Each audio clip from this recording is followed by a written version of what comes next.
Yeah, they're probably tired of seeing me. I'd be looking at her. And Oh, half that distance. Yeah. A little bit. Back. There you go. Back. No, by the way. Oh, okay. Good to go. Good to go. They're perfect. Well, you're also probably about 5 seconds behind what I see. So by the time he's adjusting it, you're still going. Question, real quick. During that, when he's objecting, the note and all that stuff, is it still appropriate at that point in time to say, I do not understand how they can divest me of the rights to my property and steal my home and do it with your help by filing fraudulent documents in the courts? I don't have a problem with that. I don't have a problem.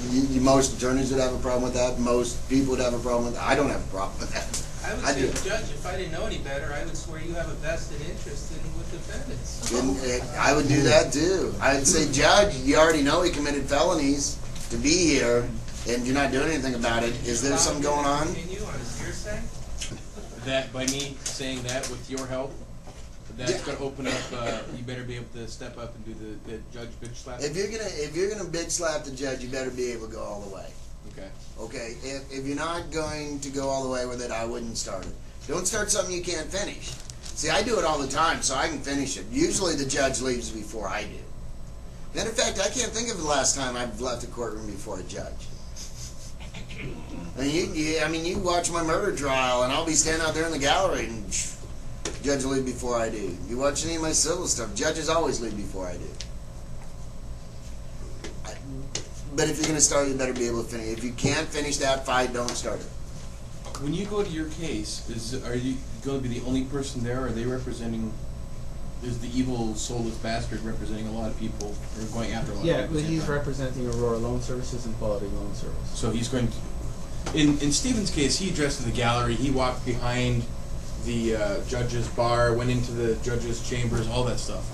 So at that point in time, if he sees any of that happening, what should he say as part of the statement, Your Honor? There's obviously a familiarity here because, soulless bastard just walked behind there and had private conversations with you that I was not a part of for this proceeding. Yeah, absolutely. You object to that immediately. That's ex parte and it's not allowed. And I would say, Your Honor, this has to be terminated right now. There's ex parte communication. You have a familiarity. I would like for you to recuse yourself immediately, and we'll reschedule with another judge that doesn't have that familiarity with that attorney. Judge is going to deny it, but at least you get it on the record. Judge is going to say denied, blah, blah, blah, and you say, then Judge, on and for the record, I want it put on this court's record that you have a conflict of interest and you have a familiarity with that attorney, and you just did ex parte with him. Is there any point of doing that if they're never going to get Sure, because it's still going to go on the record, and you can still do an affidavit. Because then you're going to destroy their jurisdiction because of the judge's incompetence, and you can take it through appeal. And an appeal is the only true court in America. So if you take it over to the appeal side, they'll look at what was happening. Sure. Yeah, because Attorney Hebert even said, Your Honor, I've been in front of you for literally thousands of these cases. We know how this works. Yeah. I mean, he said that. And I would say, okay, Your Honor, pretty much did that completed this issue. Let's go to another court. Okay. All right. Your objections duly noted. I'm looking at the documents here. She is a certified title abstractor. Do you have the documents? I do, Your Honor. I have it in front of me here. Have you read the affidavit? I have read her affidavit, Your Honor, and I have questions about that, Your Honor. Okay. Ms. Cantrell? I didn't tell you to start anything. I asked you a question. He's ready to attack. I love the face Brady makes. Ms. Cantrell, can you tell me first of all your qualifications? Absolutely. I've been employed in the real estate industry for over 6 years. I'm a licensed real estate broker in the state of Arizona, and I'm a certified title abstractor. I've looked at chains of title for years through my clients' transactions. I have reviewed all of the documents that Mr. Levine has provided to me regarding his property and regarding this case. And my findings were noted into this affidavit, and basically what I found is that pursuant to the deed of trust, It was notarized 2 days after the dated date on the deed of trust, which means that the date was October 3rd, 2006 on the deed of trust. However, it was notarized on the 5th of October, 2 days after. The issue that I have with that, what? You keep talking, you object. The issue that I have with the deed of... You object. On what? I'll get there. Just do as I say. I object. Okay. I object, Your Honor.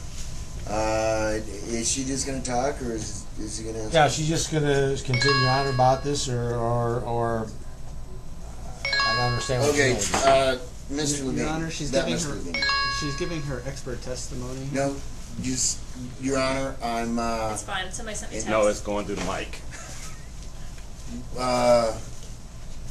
Your Honor, just for brevity's sake, I could ask her these questions constantly. We're gonna save a lot of time if I just let her explain what's going on. She's an expert, she knows. Your Honor, she's an expert in this matter. She knows what she's doing. I'm I going to object, save Your this Honor. court a I lot of object, time Your by Honor. just having her give her summary of her affidavit. I object, Your Honor. She's not been qualified. This court has determined if she's a qualified expert or not, Your Honor. She's When do I hasn't had it. determine who's qualified? They let me ramble on. Objection, she is licensed title extractor. I do not have a license. It's a certificate. Certified. She's a certified title extractor. There's a certification. You better be taking notes on this, because you're gonna do the same thing in court. She's not licensed, she's certified. Yeah, License you don't is a have to different. be licensed in the state of Arizona to be an abstractor. Basically, you work for a title company or for yourself. You help the title company find the chains of title that then they put in their reports, and Okay. they hire abstractors to do that. There's really, I'm not sure why you'd make that objection. It's not up to the court to determine the experts.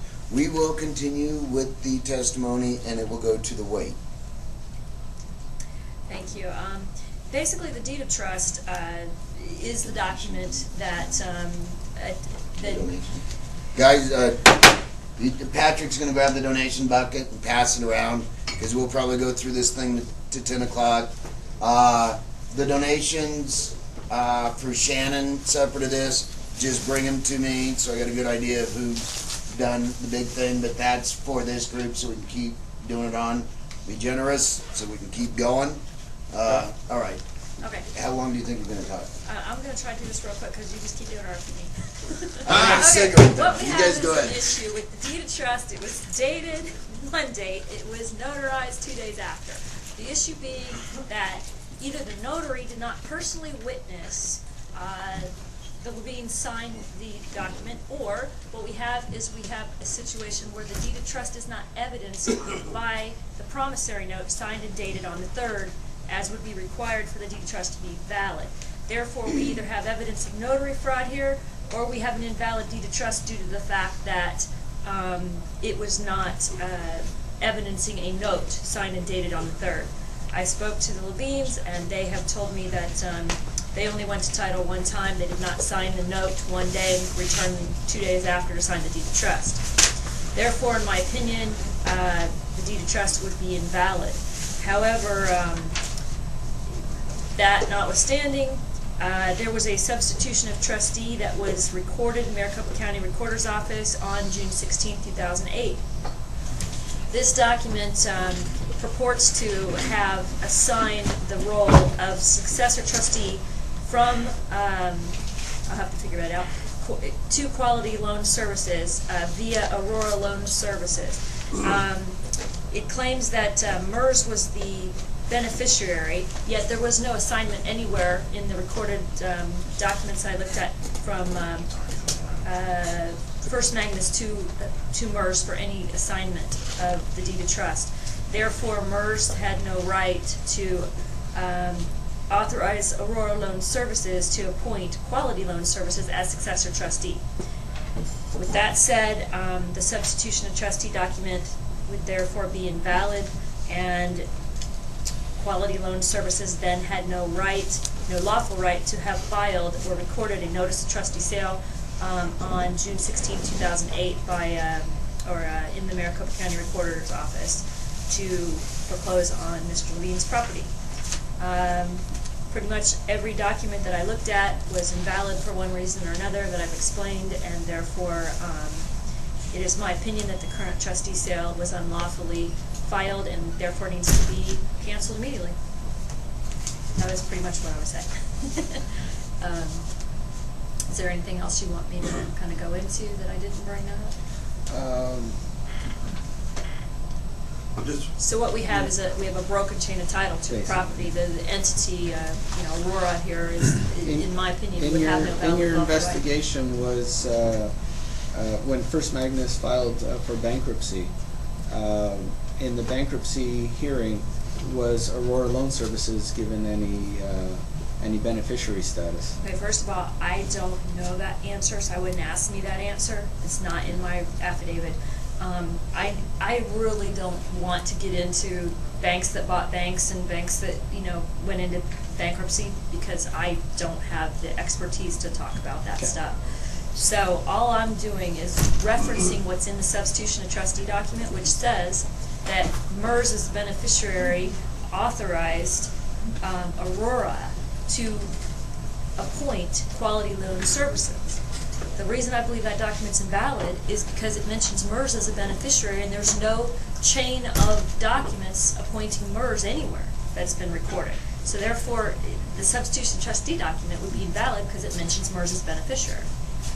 So anything that came after that document would be invalid as well. Backing up to what I was saying about the deed of trust, in my findings, the deed of trust is invalid because it was notarized on a different date than was signed. Or the note was not signed on the date that it claims to have been signed, therefore the deed of trust doesn't reference a note signed and dated on the 3rd of October. Okay, Ms. Cantrell, for this court's clarification, are you stating on and for the record that there were documents filed in a public office in the state of Arizona that are false or forged? Yes, I am. Can you be specific to those documents? Yes. First of all, I would actually state that the deed of trust itself being recorded was a false document because it has a different notarized date on the document than what the dated date claims. The deed of trust is evidenced by a note signed and dated on the 3rd. Therefore, in my opinion, the deed of trust is invalid. So, being that it was recorded, I believe that was the first false document recorded. Next in line would be the substitution of. What about the registrar thing? This is the registrar, the trustee is Department of Banking. Did it say that? I'd have to look at the document to see. If it is, throw that in there. Okay. Because that's a government agency. Okay, that would be on the notice of sale. So the next document that would have been falsely or recorded, unlawfully recorded, would be the substitution of trustee itself. That document purports a beneficiary that is not a beneficiary in this matter. Therefore, it would be a false document. Pursuant to ARS 39-161, it's a felony to file false and or forged documents in a public office. Therefore, it is my duty as a licensed professional in the state of Arizona to inform this court pursuant to USC 18 USC Section 4, misprision of felony. I'm informing this court on and for the record that I have found and discovered false forged documents in Maricopa County Recorder's Office have been filed against his property. Okay. Do y'all get the reason why it's better to shut the hell up and let the expert do their job? Yes. Yes. If you're going in to get your appendix removed, have him put you to sleep and let the doctor do his thing and shut the hell up. Okay? Giving doctors direction when they're cutting on you, not a good idea. Screwing with your expert witness, not a good idea. Do you think she's capable of winning your case? Yes. Let her do it. In addition, on the notice of trustee sale, and I'm just saying this, okay, we'll have to verify this. There was another finding that I've made since my affidavit, and that is that on this 3rd page of the notice of trustee sale, it references that this trustee is regulated by the Department of Banking, Arizona Department of Banking. The issue being that I believe it was about 6 years ago, the Arizona Department of Banking changed its name to the Arizona Department of Financial Institutions. Therefore, this document is invalid because it's certainly old and references a department that doesn't have that name any longer. Doesn't exist.